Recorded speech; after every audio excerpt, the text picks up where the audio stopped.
doing pretty good. How's the journey here? Mm, a little tiring, but Gotta do what you gotta do. indeed. It's been quite a minute since we had like a nice little chat. I suppose it has, yeah. But before we get into that, why don't you tell the people a bit about yourself? Right. Well, my name's Apollo. I'm 19 years old and studying creative media level 3. I'm first year. How are you finding the level 3 first year so far? The, well, it's been a little all over the place. Work's been a little stressful to take care of, but I suppose a lot of that falls on myself for not really having had the energy to deal with it. Yeah. Like, why don't you have that energy though? Do you feel like you suffer like any mental illnesses? Yeah, a lot of it's been on account of depression, anxiety, and the likes. Yeah. So do you think like those factors affect your workload? Definitely, it certainly makes things a lot more difficult to handle. Because I think like probably affects your motivation like a lot. Mm-hmm. And it gets pretty bad. I find myself without the will to get up half the time, let alone actually sit down and focus on work. Yeah, which I think must be must be pretty annoying if anything. Because sometimes deep down inside you're probably like, I want to do this work. I want to get it over with and done with. Oh yeah, I mean that's kind of half the reason why it's been so stressful. I lie there knowing that I have work I need to get done. I know I need to get up, sit down, and focus on it, but then I just can't, and I end up stressing out about the work that needs doing rather than actually getting it done. Yeah, which must be pretty hard to deal with. Because I know you. Mm-hmm. You do want to like do these things, but Yeah, there's just certain factors that you can't even help yourself. indeed. And I think people just need to understand that. It's certainly something that, in spite of all the steps taken in recent years to be more open and accepting of such things, there is still a heavy stigma when it comes to mental health and Yeah. problems that arise from it. Because I feel like sometimes people just don't take it as seriously as it should be taken. You know what I mean? Yeah, I suppose so.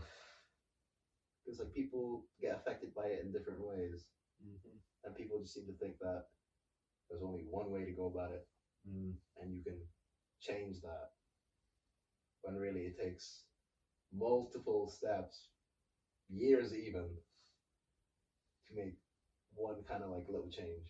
Yeah, it really depends on the person and whatever situation they might be dealing with. Because at the end of the day, everyone is different.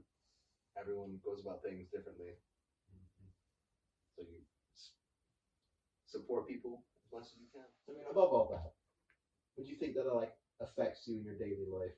And like, if so, would you mind telling us how it does affect you in your daily life? Yeah, I mean, obviously it has some effects on the day to day, and some days are better than others, as is to be expected. Yeah. Really, for the most part, it's, for me at least, just been a struggle with motivation. Sometimes there's things that I want to just get done, get out the way, and instead I find myself either lying in bed for hours on end or trying my best to distract myself with games and videos and the like instead.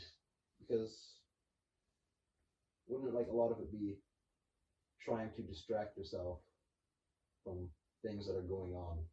Yeah, I mean, that's kind of just how it goes. There's a lot of problems usually in your personal life that factor into mental health issues, and more often than not, you find yourself just trying to escape that rather than deal with your life and sort out the problems while you're at it. Yeah. Which I mean, I don't understand myself. Because sometimes I think everyone just needs a bit of an escape from things, really. Mm-hmm. So like, I know you said like games and videos and stuff, but it's like anything outside that you like to do to like escape from things. I mean, Yeah, sort of. I like to take walks every now and then, usually a couple hours at a time, just get out of the house, blast my music while I wander around aimlessly. Sounds like a bit of fun, to be honest. Mm-hmm. Can't go wrong with that. It's a great way to keep myself busy. Okay, so would you say that you've taken like possibly first steps into healing on your own, or are you still like working on things that you have to work on, like general? I definitely say I've taken some steps, but at least for the time being, it's more so a see how things go on my own. Just slow and steady, just keep doing your thing. Yeah. Is that working out for you? Vaguely, I mean, obviously there's still my ups and downs, but for the most part, I'd say I'm a lot better than I used to be. Yeah, because I've known you for quite some time now. Mm-hmm. Even I can say, even like nowadays, I've noticed you're doing better than you have before, like way better than you have before. Yeah. So proud of you for that one. Congrats. Mm-hmm. So do you have any like closing statements? Any words of advice for people to hear? Honestly, not really. I mean, mental health is a difficult subject. It's not something anyone else can really point you in the right direction with. You've got to figure out what you need to do first on your own. But once you have that note, it becomes a lot easier to know where to go from there and when you need to ask for help. And I think we could all take that little bit of advice, keep it in us a little bit, because I think that's actually really good advice, to be fair. Mm-hmm. But thank you, Paulo, for coming to the house. It's been a pleasure. Appreciate it.